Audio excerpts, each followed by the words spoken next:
discuss about the emergency situation that has been implemented by the government of Sri Lanka and what are the emergency provisions that has been mentioned or enshrined in the constitution of Sri Lanka, and also we are going to discuss briefly about the backgrounds of emergency like situations in Sri Lanka, because this is not the first time the government of Sri Lanka has imposed emergency in the country. Also, we will briefly understand that what are the factors that have led to such aggravated kind of circumstances in the country in the economic sense that has led the government to impose such a harsher conditions. So, first of all, the context in which we are discussing today's issue is because the president of Sri Lanka, that is Gotabaya Rajapaksa, have declared emergency few days back. The main reason why the government has declared emergency is because there were large scale protests that has erupted all across the cities of Sri Lanka, mainly due to the regions of increase in the prices of food products as well as the crippling power cuts. Large number of houses, even high-end hotels, restaurants were facing power cuts, and this has caused large-scale simmering anger in the population of Sri Lanka, and to quell that anger via protest, the government has imposed emergency. Overall, within a single year, this is the second time when the government has declared such an emergency procedure. If we look at briefly the history of emergency in Sri Lanka, so it was actually in the year 1958 when the first emergency or the first time emergency was imposed in the country. The reason behind the imposition of this emergency in this particular year, because it was this year in which the government of Sri Lanka declared Sinhala only language policy. To give you a brief idea, Sri Lanka actually is inhabited by two different communities. One community who is in minority are the Tamil community, and one community which are in majority are the Sinhala community. So the Sinhala community speaks Sinhalese language while Tamil community speaks the Tamil language. However, in 1958, government decided that Sinhala will be the only language that will be the official language of the country, which caused large-scale discontent in the Tamilian population that led to large-scale protest violence, and to quell such incidences, government imposed emergency. Then further, between 1983 to year 2011, that is almost 28 years, the Sri Lanka was in kind of emergency situation, mainly due to the anti-Tamil riots that emerged in Sri Lanka. And it is in this context we need to understand that we have this organization that is LTTE, which was headed by Prabhakaran, and this is full form of this LTTE is a liberation of Tamil Tiger Elam. That means they want to make a separate state for the Tamil population in Sri Lanka.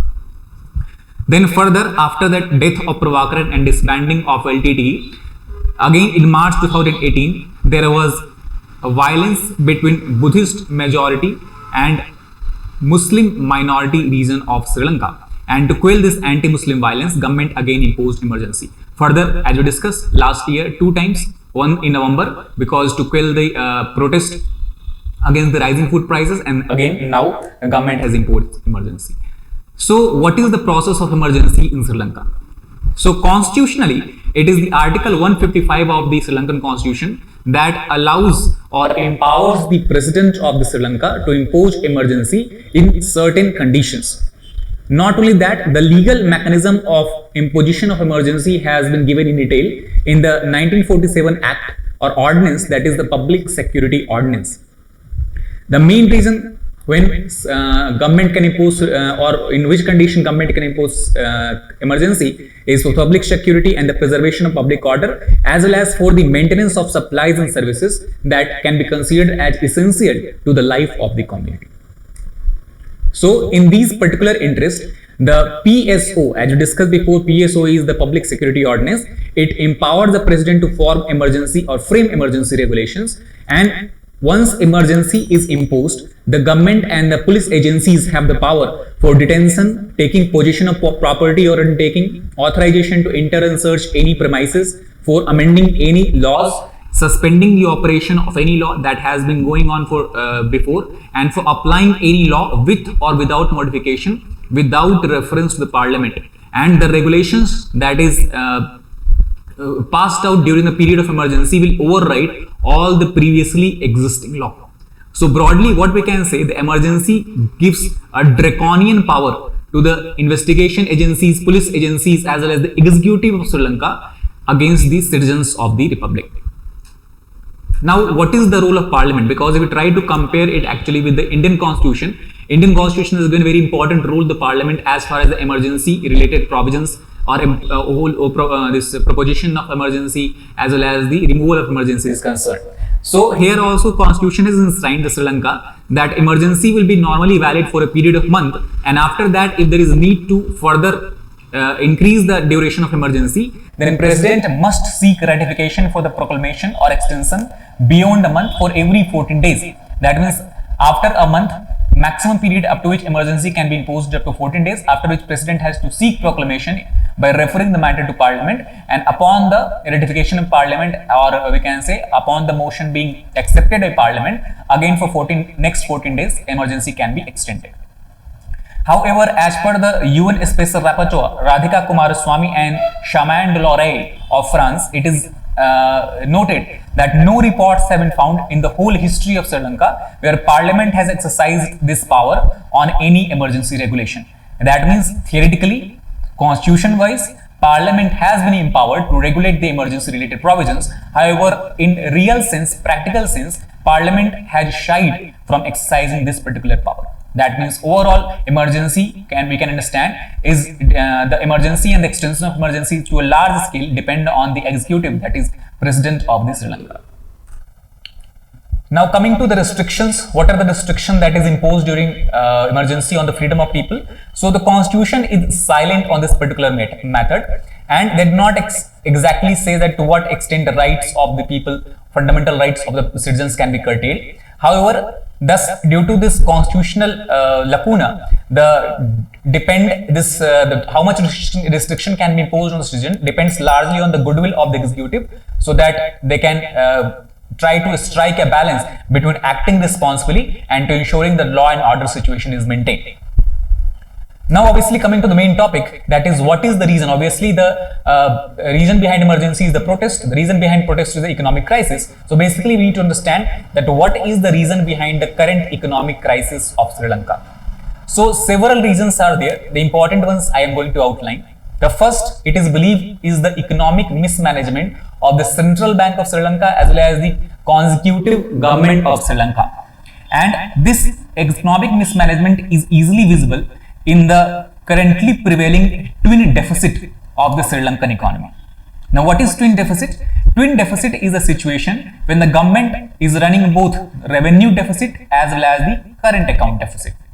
So, what is revenue deficit? In simple terms, revenue is the total amount of revenue that the government is generating from the country. That means we can say it is the income stream of the government through various taxes, cess and surcharges. While generating revenues also have to spend on the expenditure for the welfare of people, for the discharge of its duties. So the income minus expenditure, that gives the total revenue of the government. Now if expenditure exceeds income, then revenue will become deficit and it will be a negative term. So that is what the situation currently is in Sri Lanka. The government expenditure is much higher as compared to the income it is generating from the domestic economy. Now, what is current account deficit? So, current account deficit basically tells us the difference between the value of item imported from abroad minus the value of item exported from the Sri Lanka. So, in this case also they have a deficit. That means the Sri Lankan economy is importing the goods and services that is much higher in value as compared to the total amount of goods and services they are exporting to the foreign countries. When both revenue and the current account is in negative, runs in deficit, it is called as a twin deficit, which is a deadly or disaster for the economy. Further, the problem has been exacerbated because the previous government the same government actually before the pandemic has decided to announce a deep tax cuts. That means if you are cutting the tax at massive level, obviously what will happen? The amount of income or the source of income will be for the government will decrease. However, this was considered largely as a populist measure to increase the sympathy of the citizen toward the government, or increase the confidence of people toward the government and their support. However, economically it was a disastrous plan. Further, the issue became more complicated as the world from last 2 years has been suffering from pandemic, and this pandemic has been especially severe, has given a severe blow to the Sri Lankan economy, because Sri Lankan economy to a large extent depends on tourism as one of the major sources of income, as a major contributor of GDP. Also, due to pandemic, since a lot of people has to lose jobs, due to which the foreign remittances, that means the Sri Lankan citizens, non-resident Sri Lankan citizens, remittances which they were continuously sending to Sri Lanka has also declined drastically. So reduction in the tourism revenue as well as reduction in the foreign remittances due to the pandemic has also given a severe blow to the Sri Lankan economy. And the last point is the government also to shift, or the intention of shifting toward the organic fertilizers, banned the chemical fertilizer.